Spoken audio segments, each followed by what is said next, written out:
Nous sommes de retour pour la deuxième partie de l'émission Le Monde en 7, toujours avec mes trois invités, Constant Lemou, Yao Eklo Nukunu et Dominique Lacmont. Avant la pause, nous analysions donc les résultats de la présidentielle en Côte d'Ivoire, résultats provisoires donnés par la Commission électorale indépendante qui place Alassane Ouattara en tête avec 89,77% des voix. Yao Nukunu, vous aviez la parole avant qu'on ne marque la pause pour le journal. Alors, donc, comme je disais, il y a cette question de responsabilité citoyenne politique des populations. Et comme je l'avais dit tantôt, les populations ne doivent pas manquer d'occasion à chaque fois que l'opportunité s'offre d'aller se faire inscrire. Maintenant, les partis politiques, les formations politiques, quels mécanismes mettent-ils en place de supervision de manière à ce que les manquements qui peuvent être observés lors du processus d'enrôlement et que cela soit présenté et qu'il y ait un contentieux qui soit, on n'a jamais vu ça en Afrique. Voilà. Alors donc quand les gens sont là, ils manquent d'imagination, ils manquent d'action, ils manquent de perspicacité et tout ce qu'ils ne savent faire que c'est seulement de crier irrégularité, de crier, etc., de crier, comment dirais-je, victime. Non, ça ne peut pas évoluer, ça ne peut pas changer. Alors maintenant, si vous me permettez, mais, les candidats, moi, je m'étonne, lorsque je vois le président Laurent Gbagbo, je m'étonne parce que je me pose la question, je me demande bien si réellement M. Laurent Gbagbo est un ancien président. Mais quand je vois ces agissements, je ne sens pas de mutation, je ne sens pas de changement, je ne sens pas de nouveauté en lui. Mais pas étonnant, souvenez-vous, M. Laurent Gbagbo a fait 10 ans au pouvoir. Et dans les 10 ans, il n'y a eu qu'une seule élection. Il n'y a eu qu'une seule élection. Donc ça veut dire que la première élection qu'il a portée au pouvoir, après il est resté 10 ans dans des conditions. Il y a eu beaucoup de crises aussi. Oui, dans des conditions. Alors donc c'est comme par exemple, comme on nous annonce au Mali, 5 ans renouvelables, sans élection. Donc si Laurent Gbagbo passe 10 ans dans des conditions pareilles à la tête du pays, alors pas étonnant quand il revient maintenant et qu'il reste dans la même posture, parce que sa démarche, c'est de surfer sur la naïveté des populations, alors, de créer une situation, mais malheureusement il ne réussit pas. Si on revient sur le cas de l'opposition, Laurent Gbagbo, est-ce que Laurent Gbagbo et Tidiane Thiam, est-ce qu'il n'y a pas eu un péché de la part de ces deux-là aussi? Vous savez, je suis profondément engagé dans les principes démocratiques. Ou bien on est en démocratie, ou bien on ne l'est pas. C'est vrai, la personne de Ouattara résonne dans la sous-région. Nous savons ses affinités avec les grandes puissances de ce monde. Nous le savons bien, nous savons de quoi il peut être capable. Mais lorsque nous sommes dans le jeu électoral, dans un système démocratique, où une moitié de la population électorale n'a pas été enrôlée, et que la moitié qui a été enrôlée participe à 50% à la compétition, ça pose problème. Si nous sommes dans un jeu démocratique, eh bien, pendant qu'on fait une révision électorale, il y a des jeunes qui n'ont pas encore atteint l'âge pour se faire enrôler. D'autres, pendant ce temps, ont perdu leur droit de se faire enrôler. Des droits qu'ils peuvent retrouver au cours d'une révision suivante qu'on leur refuse. Parce que les tests fondamentaux ont prévu clairement que les dates se fixent et que les opérations préparatoires soient organisées. Mais sans aucune raison, on refuse d'organiser ces opérations préparatoires pour juste empêcher un certain nombre d'Ivoiriens de se faire enrôler. Lorsqu'on prend de façon empirique l'attitude de Laurent Gbagbo ou de Tidjane Thiam. Mais la Côte d'Ivoire est assise sur une braise. Cyril n'était pas mineur dans les années 2000. Vous n'étiez pas mineur. Vous ne pouvez pas me dire que vous ne pouvez pas démontrer, vous êtes incapable de démontrer clairement et expliquer à la jeune génération pourquoi les élections n'ont pas été organisées et que Laurent Gbagbo a fait 10 ans au pouvoir avec une seule élection organisée. Posez la question à Guillaume Soro. Posez la question à Guillaume Soro qui conduisait la guerre, la partition du pays. Posez-lui la question qui était son parrain. Si ce n'est pas celui qui a gagné les élections à 3 millions pour gouverner 32 millions de personnes.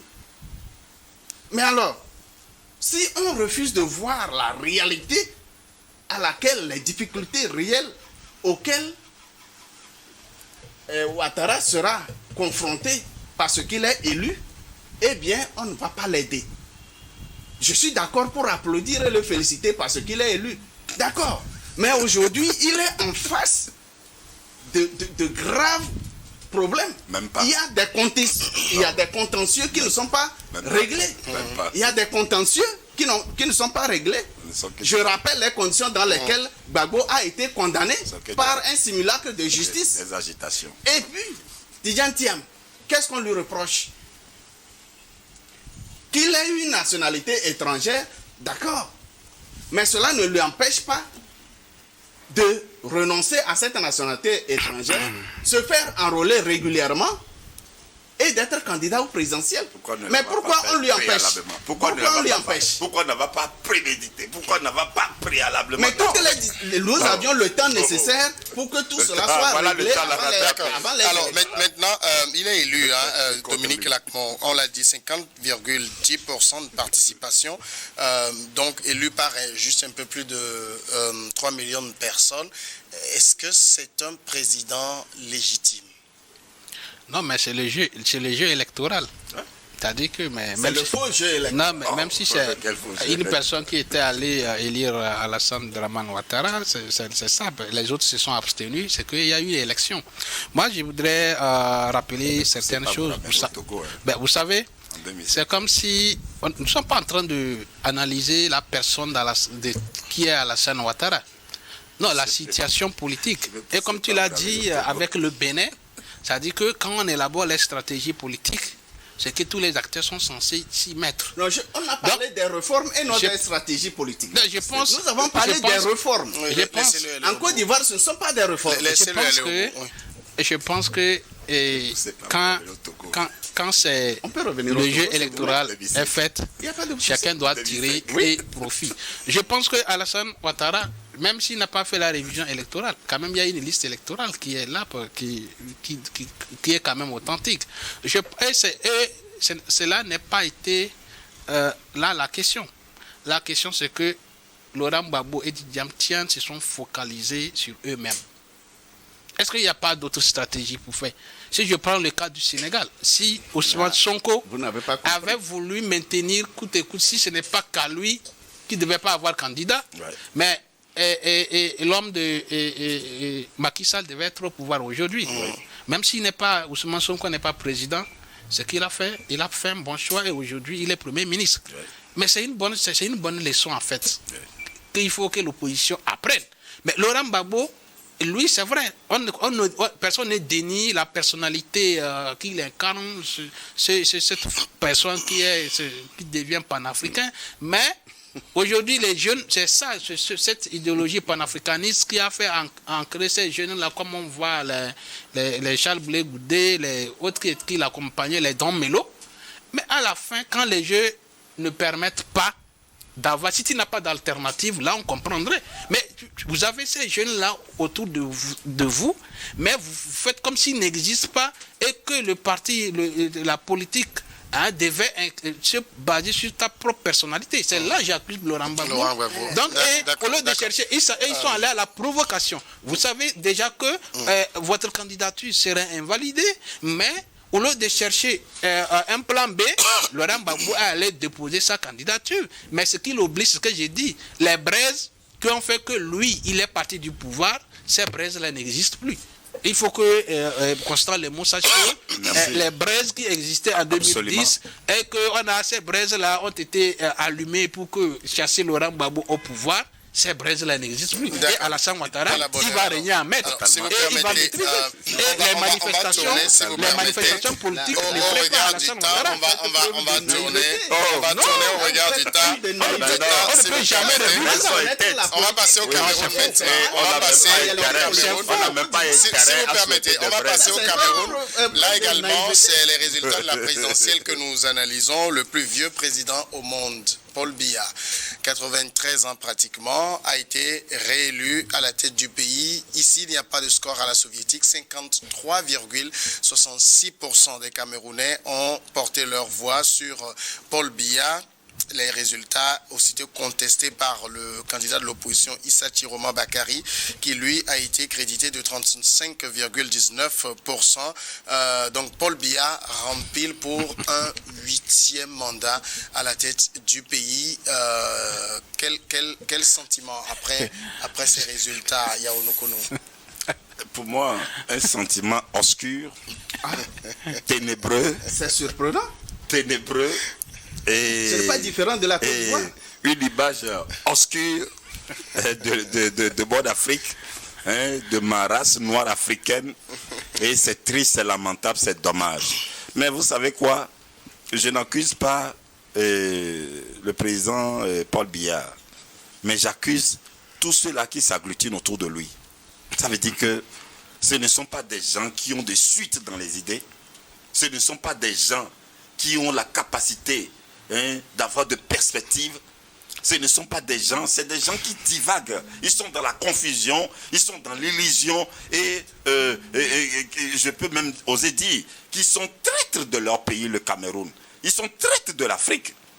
Non, ben écoutez, même moi je n'ai jamais apprécié les coups d'État, mais quand arrivait un moment au Gabon, voyant Ali Bongo, finalement, quand nous avons vu le général Oligui Nguema poser une rupture, poser du poing sur la table, dire non, stop à cela, ben, quand même, ça a été une bonne action. Et heureusement qu'il a été cohérent, il a conduit une transition qui a permis de rectifier le tir, de mettre de l'ordre. Parce que la nouvelle constitution qu'il a mise, c'est une constitution qui répond aux valeurs républicaines, aux valeurs patriotiques pour l'intérêt du peuple. Et dans un temps raisonnable, des élections étaient organisées et le peuple l'a plébiscité et en toute dignité, en toute légitimité, en tout honneur, aujourd'hui il est président du Gabon. Alors donc, au Cameroun, j'ai vraiment honte. Je ne sais pas. Ces frères africains qui sont là-bas, je ne sais pas ce qui se passe avec eux. C'est dommage, c'est triste, c'est lamentable. Dominique Lacmon, c'est quand même l'un des scores les plus faibles de Paul Biya, qui est souvent réélu avec plus de 70%. Aujourd'hui, comment on peut expliquer que ça a été aussi serré? Oui, ça a été serré. Il faut comprendre plusieurs... peut-être pour plusieurs raisons. Vous savez, il a fait un challenge avec un de ses lieutenants. L'autre fois, on avait discuté dans l'émission de Regard Croisé avec Guillaume. Je disais que ce monsieur qui dit aujourd'hui qu'il a gagné les élections, c'est juste un perroquet qui chante pour ne rien dire. Moi, j'avais prédit que Paul Biya ne devait pas perdre cette élection. Et aujourd'hui, ça me donne raison. Si on a essayé, vous savez, c'est comme ça, c'est le jeu politique. On a essayé de faire, on ne peut pas tout dire que Paul Biya, si on mettait 99% pour lui, c'était trop exagéré. Ceux qui sont autour de lui savent pourquoi Paul Biya a eu 51%. Est-ce que c'est les Camerounais qui ne les désirent plus? 53%, pardon. Est-ce que c'est les Camerounais qui ne les désirent plus? Ou bien c'est sa cote de popularité qui a diminué? Bon, l'essentiel est que Paul Biya est devenu président. Et moi, ça ne m'étonne pas parce que, voilà, c'est ce qui reflète la réalité africaine. Je ne sais pas pourquoi Nkounou s'énerve. Parce qu'en Afrique, c'est lorsqu'un roi meurt que les sages se retrouvent pour trouver On est en démocratie. notre roi. Moi, le souci essentiel, c'est les moyens financiers qu'on enclenche dans ce type d'élection. Je pense qu'il y a certains pays, carrément, on peut transformer, comme l'a fait le Maroc, un royaume. Et on est tranquille. Tout le monde sait que personne ne rentrera pas dans le cercle du roi si tu n'es pas issu du sang royal.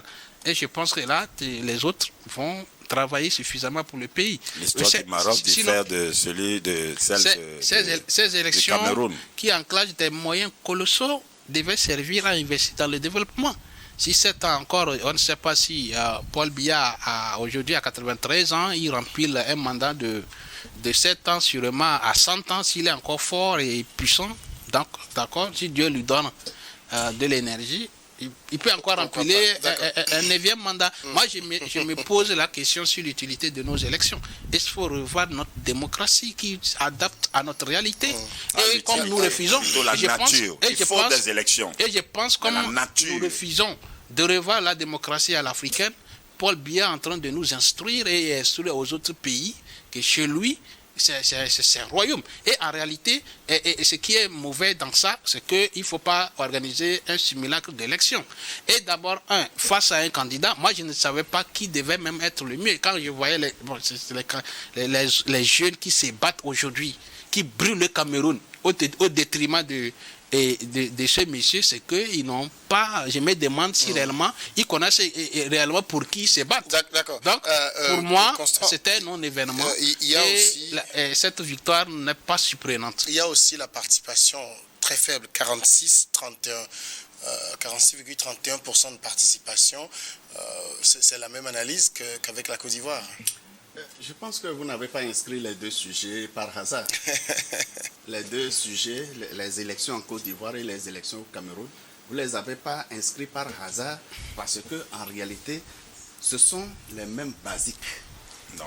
Ce sont les élections dans un système démocratique pluraliste. Et là, les mêmes stratégies ont produit les mêmes effets. Les mêmes stratégies politiques d'élimination des adversaires ont conduit au même résultat, tantôt score soviétique, tantôt l'élection d'un momie.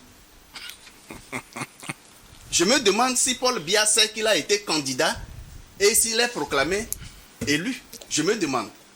Mais je reconnais il a fait campagne. Il a assisté à une réunion. Au cours de la campagne, il a assisté à une seule réunion. Est-ce qu'il sait qu'à cette réunion-là, c'est qu'il est candidat au présidentiel? Je doute fort. Par rapport à son âge et sa santé qui ne lui permettent pas de séjourner en Côte d'Ivoire et de diriger la Côte d'Ivoire. Au Cameroun. Le Cameroun. Excusez-moi. Alors, s'il a tout le temps, il passe tout son temps en Europe pour se faire soigner parce que sa santé ne lui permet pas de vivre dans son pays. Comment il peut encore être candidat pour dire... Est-ce qu'on gouverne par procuration? Je me demande.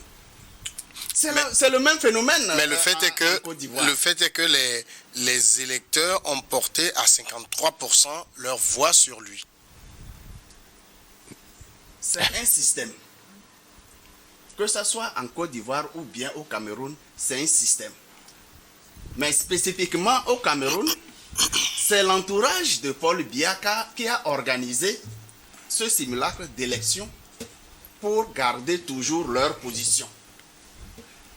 Au Cameroun, il n'y a pas un organe chargé d'organiser les élections, si ce n'est le ministère de l'administration territoriale. Ou comment il s'appelle là-bas, ministère de l'Intérieur. Il y a l'ECAM qui est là. Hein. L'ECAM est une structure du ministère. L'ECAM n'est pas indépendante. Cette structure n'est pas indépendante. C'est juste un comité du ministère. Alors, lorsqu'on joue un match et l'adversaire est en même temps l'arbitre, je me demande comment on peut perdre ce match ou comment l'adversaire qui n'est pas arbitre puisse marquer des buts et gagner le match. C'est un match qui ne devrait même pas avoir lieu. Nous savons par quel stratagème Maurice Kamto a été éliminé. Nous savons également à la proclamation des résultats. D'ailleurs, prenez la procédure de réclamation. Au lendemain des élections, les candidats déposent leur réclamation devant le Conseil constitutionnel, avant même la proclamation des résultats. Et ce conseil, animé par des gens de même âge que Paul Biya, ont pris soin d'écarter toutes les plaintes. Et dès qu'on proclame les résultats, plus personne ne devrait s'exprimer. Ça pose problème. Ça pose véritablement problème. Au Cameroun, je le précise, si les élections étaient organisées dans les règles de la démocratie la démocratie pluraliste, même une chèvre candidate contre Paul Biya aurait remporté les élections. Il y a, l'opposant Issa Chiroma Bakari qui, déjà après la fermeture des bureaux de vote, qui annonçait avoir remporté ce scrutin. Malheureusement, c'est pas lui qui est déclaré vainqueur. Aujourd'hui, dans plusieurs villes du Cameroun, les jeunes sont dans la rue en train de casser, de brûler les choses. Est-ce que vous pensez que ce genre de contestation aura raison de l'octogénaire? Non, du nonagénaire là, c'est plus un octogénaire. Monsieur Samuel, ce n'est pas une question de est-ce que ces contestations auront raison, etc. Non, mais c'est juste une question de ce que tout témoigne encore et toujours dans notre Afrique, surtout dans l'Afrique, je dois dire, détachée de l'oriental. C'est-à-dire, une fois même, j'ai écouté le ministre des Affaires étrangères du Maroc dans une interview sur une chaîne télé, et quand il voulait parler de cette partie de l'Afrique, il dit « les Noirs d'Afrique ». Je l'ai entendu sortir une phrase comme ça, les Noirs d'Afrique. Alors donc, dans nos pays noirs africains, les institutions ne répondent que de non. Ces institutions-là ne sont pas conduites, incarnées par des hommes de qualité, de capacité, de patriotisme, qui ont l'éthique, la déontologie. Alors donc, s'il en est ainsi, les élections que nous tenons dans nos pays africains, que ce soit les présidentielles, que ce soit les législatives, que ce soit les locales, ces élections ne reflètent pas le choix des populations, ne rassurent pas. Alors vous voulez quoi? Alors maintenant, moi je me demande, est-ce que, si je vais me référer à un pays spécifiquement, est-ce que les oppositions s'organisent déjà? Est-ce qu'ils s'organisent pour savoir comment être en mesure de quel genre de contestation faire pour les élections législatives et locales? Non, les acteurs politiques également eux-mêmes, ils sont dans la divagation, ils sont dans l'errance. Tout ce qui leur importe, c'est comment faire pour obtenir un petit poste quelque part,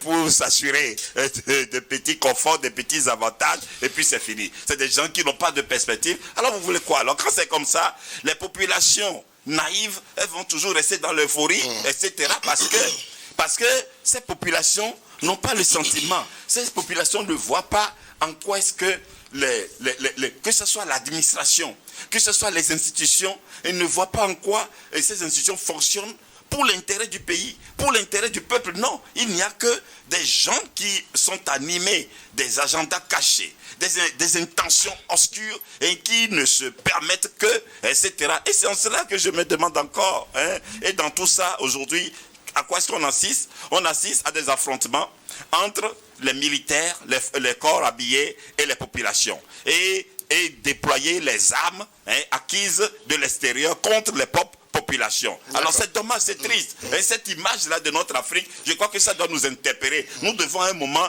nous sentir interpellés pour savoir que non. Et tout n'est pas question que de gain personnel. Tout n'est pas question que moi aussi j'occupe tel poste, qu'on me dise que c'est moi qui suis ici, et puis c'est fini. Mais quelle qualité est-ce que je reflète? Et de façon digne, en quoi est-ce que je suis au service de mon pays? Quelle image est-ce que nous voulons? Il faut que cette prise de conscience vienne en Afrique. Et ainsi nous pourrons prendre de l'envol. Mais sans cela, nous allons toujours divaguer, nous allons toujours naviguer à vue, nous allons toujours nous confondre, nous confondre dans des situations rocambolesques. C'est Dominique, moi je reste quand même factuel avec les résultats. 53% des électeurs font confiance à Paul Biya. C'est dire que pour eux, il reste toujours l'homme du moment malgré son âge. Mais c'est aux Camerounais qui l'ont voté qui vont répondre à la question. Mais c'est lorsque nous voyons, c'est l'homme idéal de la situation. Quand vous voyez, on parle de l'expérience et l'homme il a des projets pour la jeunesse. J'ai entendu une phrase, il dit qu'il a de nouveaux projets pour les jeunes. Donc c'est lui-même qui a prononcé cette phrase au cours de cette réunion. Sûrement que cette jeunesse-là a pu entendre le message. Et vous savez, c'est un parti au pouvoir, faire plus de 40 ans au pouvoir, et c'est un parti bien ramifié. Et on ne quitte pas d'un jour au lendemain pour déraciner un baobab qui a mis toutes ses racines un peu partout. 43 ans de pouvoir. Et c'est ce que je disais quand... filez-moi le nom de ce candidat malheureux Issa Tiroma, qui fut un des lieutenants de Paul Biya, qui connaît bien le système, qui sait très bien qu'il n'allait pas gagner cette élection et aller déposer sa candidature. Mais aujourd'hui, moi, c'est cette jeunesse qui empathise dans cette... dans cette situation qui me fait penser beaucoup, qui me fait regretter de voir les jeunes qui tombent sous les balles, qui brûlent, des infrastructures qui sont brûlées, mais c'est pour quelle fin? Alors que tout le monde savait que les jeux étaient déjà joués. Moi, je veux appeler à la conscience de cette jeunesse qui aujourd'hui, qui comprennent que les choses ont évolué et un jeune n'est pas prêt à donner sa vie pour un homme politique. Je me demande, la situation qui sur le plan... Quand la jeunesse voit confisqué aussi... Non, j'en viens. Et si en réalité, si un homme politique... Écoutez, si un homme politique vraiment qui veut tenir compte de l'envie et qui veut certifier qu'il y a un projet de société, montrez-moi, est-ce que vous avez vu un parti politique lancer les manifestations parce que la vie coûte cher dans son pays, ou bien les conditions sociales des fonctionnaires sont toujours difficiles, ou bien il n'y a pas des infrastructures tant et tant. Il faut attendre les élections pour que les hommes politiques puissent sortir. Et là, je pense que c'est en tant que jeune, je n'appelle aux autres que la jeunesse n'est plus prête pour mourir pour un homme politique. Je pense que c'est ça. Mais si c'était des manifestations dans les cadres sociaux ou quelqu'un qui porte les aspirations des jeunes, non, aujourd'hui on va lancer des manifestations pour le recrutement des jeunes, dans l'employabilité des jeunes, pour ceci, les conditions sociales, tout ce qui rime avec le développement humain, je pense, et jamais en Afrique, on n'a jamais vu un parti politique le faire. Et c'est sur ça même que c'est l'opposant africain qui a essayé de se sulfurer sur cette partie, c'est Ousmane Sonko, qui a lutté les cas des jeunes avec le régime Macky Sall. Aujourd'hui, il est Premier ministre. On a l'Union africaine qui a déjà adressé ses félicitations à Paul Biya pour sa réélection. Les deux sont déjà finis. L'opposant continue de contester. Finalement, on connaît déjà l'issue. L'issue au Cameroun, comme en Côte d'Ivoire, était bien connue avant les élections, par les stratagèmes d'élimination des adversaires. L'issue était déjà bien connue, sauf les chiffres exacts qu'on attribuerait à l'un ou l'autre. J'ai beaucoup aimé la tirade de Cyril concernant la situation de l'Afrique. Elle est valable dans tous les pays. Que ce soit en Côte d'Ivoire ou au Cameroun, c'est la même situation. Sauf que le nombre de mandats n'est pas encore égal. Ce qui se passe au Cameroun, c'est la même chose qui se passe, et même c'est plus grave en Côte d'Ivoire. Si l'Union africaine a reconnu, a félicité le président Paul Biya, l'Union africaine est dans son rôle. Ce n'est pas l'Union africaine qui ira dire aux Camerounais non, votre élection n'est pas valable ou que votre président ne peut pas vous gouverner. Elle est dans son rôle. Elle a probablement déjà adressé les mêmes félicitations au président Ouattara. Donc c'est de l'ordre protocolaire, ça ne se pose pas comme problème. Ce que nous pouvons conseiller aux hommes politiques dans ces pays, c'est de se réserver aussi longtemps que le jeu démocratique, le jeu électoral pluraliste et démocratique n'est pas clarifié. De se réserver. Nous savions très bien, à la clôture des candidatures en Côte d'Ivoire comme au Cameroun, que les deux qui sont proclamés le seraient. Ça ne sert à rien de lancer les jeunes ou les populations dans la rue pour affronter les forces de l'ordre. Alors qu'on connaissait déjà les résultats. Cela, moi, le combat qui vaille la peine sur le plan politique, sur le plan électoral, c'est de manifester pour obtenir un jeu équilibré, rassurant pour tout le monde. De sorte que celui qui est candidat n'est pas en même temps arbitre.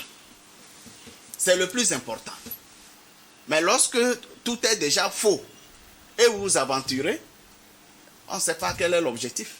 Ou du moins, c'est juste pour risquer la vie de quelques concitoyens parce qu'on réclame ce qu'on a perdu avant même d'aller au combat. Ah oui, alors qu'on le savait déjà. D'accord. En fait, Messieurs, on va parler maintenant du dernier sujet, c'est le Togo, avec l'élection à la tête du Parlement togolais d'une personnalité très connue.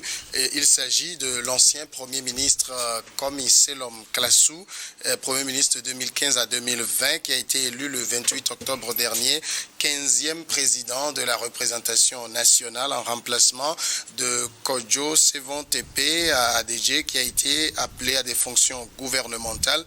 Komi Selom Klassou est un fin connaisseur des arcanes du Parlement. Il est député depuis plusieurs années déjà. Il a déjà assumé les fonctions de premier vice-président du Parlement.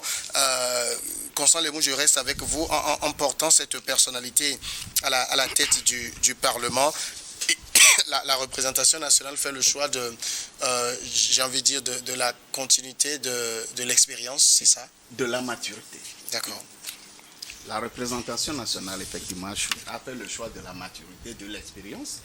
Et personne ne peut contester le choix porté sur Selom Klassou, étant donné que l'Assemblée nationale est majoritairement bleue, donc groupe parlementaire auquel appartient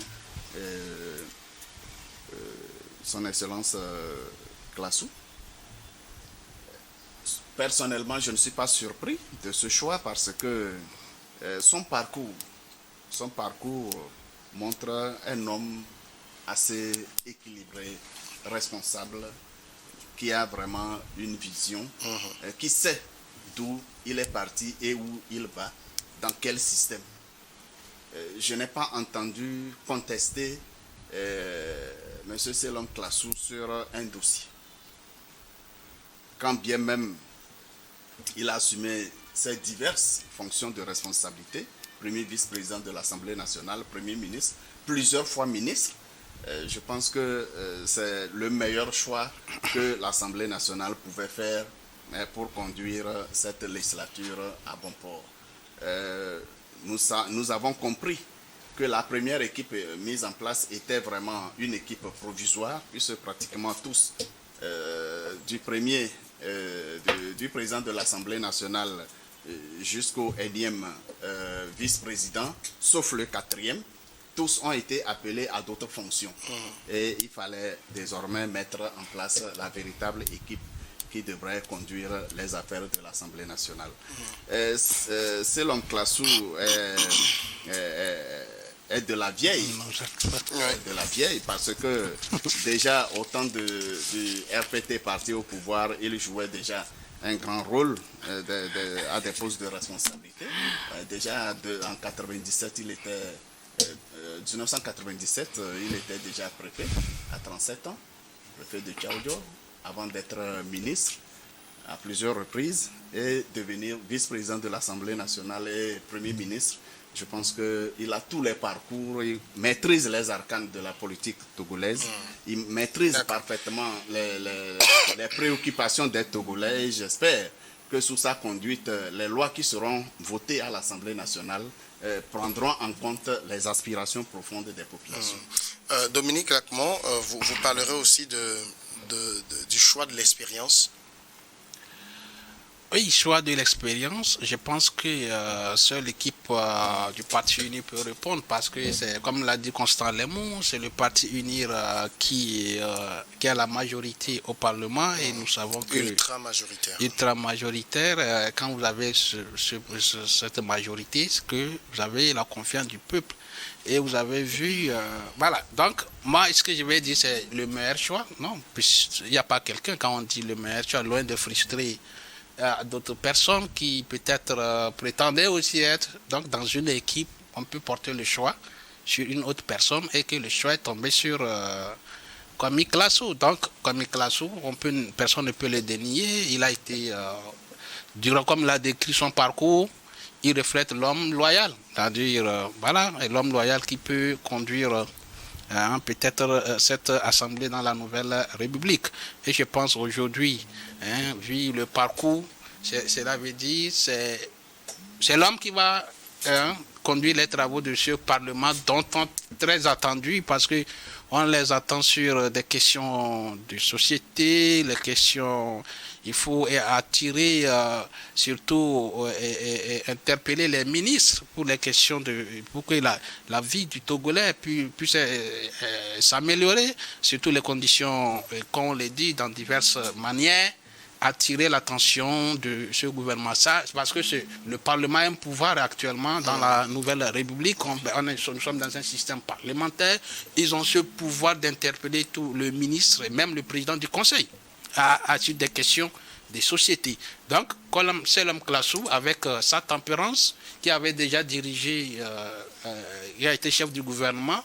Je pense que cette posture peut dire il connaît très bien les deux institutions, gouvernement et Parlement. Parce que non seulement il a été vice-président du Parlement, il a été Premier ministre.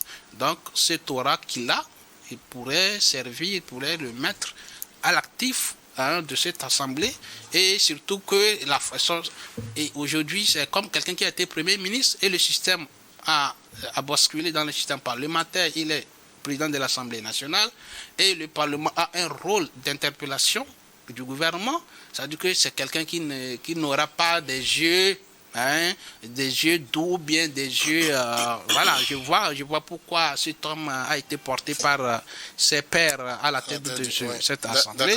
Et je pense que c'est une bonne personne et on doit le mettre en œuvre pour voir quels sont les résultats et les retombées de cette nouvelle assemblée. Alors, Yao Nukunu?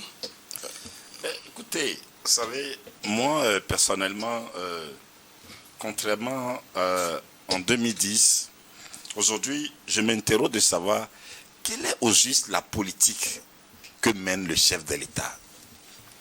Quelle est la nature de la politique qu'il déploie? Quelle orientation? Quelle perspective? Bon, c'est vrai que il faut gratifier les fidèles et je crois que depuis l'avènement du président à la tête de ce pays, il y en a eu qui face non seulement à la divagation, aux trahisons internes, aux égoïsmes au sein de l'opposition. Il y en a qui se sont attelés à des tâches pour redorer le blason du parti RPT transformé en UNIR au sein des populations où petit à petit le blason où l'aura du parti a été rehaussé, où il y a eu d'adhésion, etc. Bon, pour redonner au parti une audience et même de façon à ce que même la nature des rendez-vous électoraux quand même aussi a changé un peu comparé à un passé récent. Bon, maintenant, La question est que, bon, c'est tout à fait normal que si des gens se sont activés pour que le parti redore son blason, etc., il faut les gratifier, etc. Bon. Mais moi, ce qui me tient beaucoup à cœur, c'est que en gratifiant les loyalistes pour leur fidélité et partisane au sein du parti et redorer le blason du parti, mais il faut aussi quand même que parce que tout cela reste interne, reste limité. Et moi, ce qui m'importe, moi je suis un acteur de la société civile et moi la promotion du patriotisme, l'image de notre pays m'importe beaucoup. Alors donc, qu'est-ce que fondamentalement, pour l'image, pour le niveau de mon pays, pour le reflet, moi c'est ce qui m'importe. Voilà. Et ce n'est pas pour moi que juste que des gens occupent la tête des institutions pour s'en glorifier, pour leur honneur. Moi, pour moi, ça n'impacte pas. Alors donc, je m'interroge toujours. Parce que bon, depuis cette 5e République, on aurait espéré le chef de l'État prendre la parole pour nous définir exactement cette politique qu'il compte implémenter dorénavant, etc. Mais bon, moi je reste toujours sur ma choix. Maintenant, moi je veux aussi comprendre le Parlement, parce qu'on est dans un régime parlementaire et on a un Parlement, je le dis, ultra dominé par le pouvoir. Quel va être spécifiquement son rôle, la prépondérance de son rôle dans cette 5e République? Sous la 5e République, je pense que nous avons le Parlement. Je pose la question en ayant en vue le fait que les parlements togolais ont souvent été accusés de n'être qu'une chambre d'enregistrement. Il fallait entrer dans les archives de l'Assemblée nationale pour analyser profondément les textes qui sont adoptés par l'Assemblée nationale à travers les différentes législatures. Il y a les projets de loi, mais il y a aussi les propositions de loi. Les projets de loi... Propositions de loi, on n'en a presque jamais eu.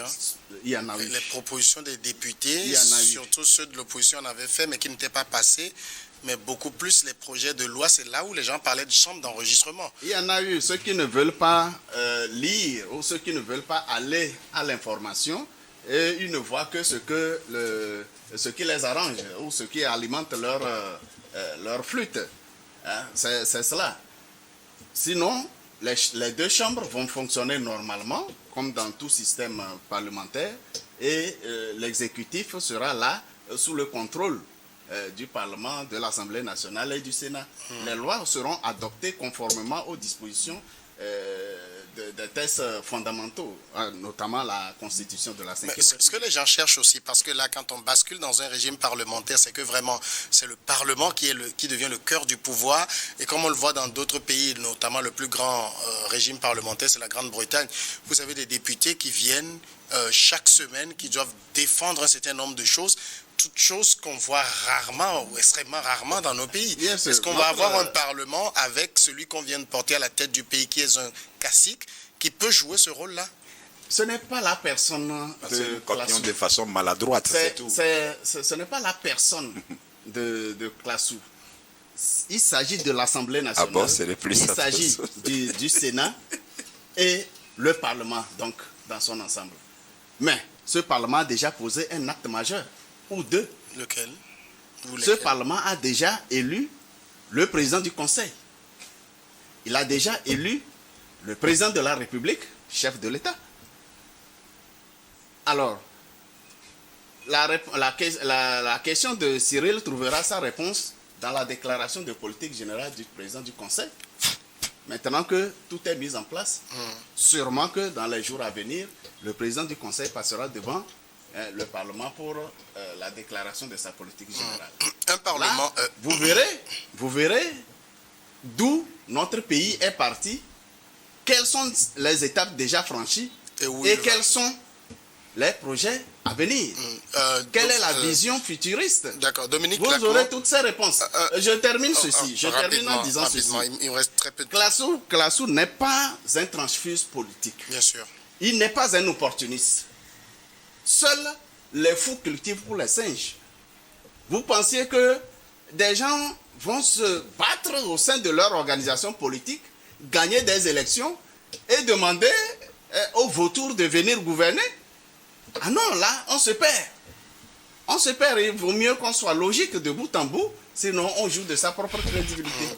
Un Parlement qui joue pleinement le rôle qu'on attend dans un régime parlementaire. On va le voir quand, au Togo?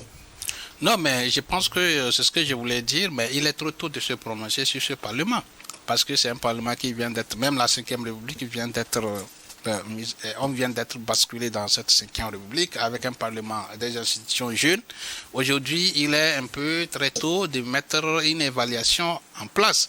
Je pense que, comme l'a dit aujourd'hui, c'est comme Selam Klassou qui reprend les règnes, c'est-à-dire que le Parlement est relancé. Attendons de les voir sur les différents chantiers. Mais on ne peut pas aujourd'hui dire non, on copie les choses et puis on ne sait pas comment les aboutissants et les tenants et les aboutissants. Je pense qu'il est encore très tôt. Nous allons les mettre en œuvre. Et c'est comme l'a acheté Constant Lemon. Quand j'entends notre ami Nkounou parler, on dirait qu'il attendait que on puisse nommer quelqu'un à la place de commissaire l'homme Klassou, que ça soit, même si ce n'était pas commissaire l'homme Klassou, c'est lui qui devait être à la tête de ce Parlement. Il est bien dit que ça soit le parti UNIR, parce que c'est ce parti-là qui a renfilé les élections législatives. Et en politique, c'est comme on l'a dit, on peut pas. On a parlé du Bénin où les démocrates ils ont failli et que Patrice Talon, et il reste que le boulevard pour le candidat de Patrice Talon. Il ne va pas les appeler à devenir gouverneur avec eux. Quand vous gagnez les élections, c'est que vous avez l'assentiment du peuple. Vous n'allez pas tenir compte les émotions des autres qui sont à côté. Non, on ne va pas. C'est-à-dire que c'est quand vous ne méritez pas la confiance du peuple, ce n'est pas à quelqu'un d'appeler un opposant de venir ou bien venir l'accompagner ou bien non, mais une équipe a gagné.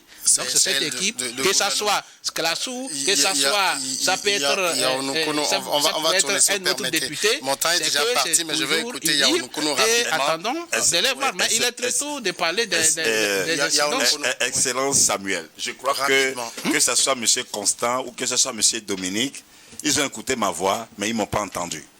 Merci. Non, mais moi non, parce que votre adage que vous avez mis, avec votre conclusion également, ça veut dire que j'ai parlé, mais vous ne m'avez pas entendu. En réalité, vous n'avez pas. Non, vous m'avez entendu. Moi, je t'attendais. J'ai parlé, mais vous ne m'avez pas entendu. Non, mais tu n'as pas compris. J'ai parlé, parce que quand vous vous focalisez sur la personne de M. Klassou, mais moi, dans mes dits, je ne suis pas focalisé sur la personne de M. Klassou. Non, je n'ai pas dit ça. Nous n'avons pas dit ça aussi. Je ne suis pas focalisé sur sa personne. Non, nous n'avons pas dit ça. Moi, j'ai parlé dans un aspect global, j'ai parlé des institutions, j'ai parlé, donc j'ai parlé, mais vous ne m'avez pas entendu. Donc c'est dommage. Merci à Yaounoukono, Constant Lemon, merci beaucoup, et merci à Dominique Lacmon. Merci à tous d'être restés avec nous dans Le Monde en 7. Je vous donne rendez-vous le samedi prochain.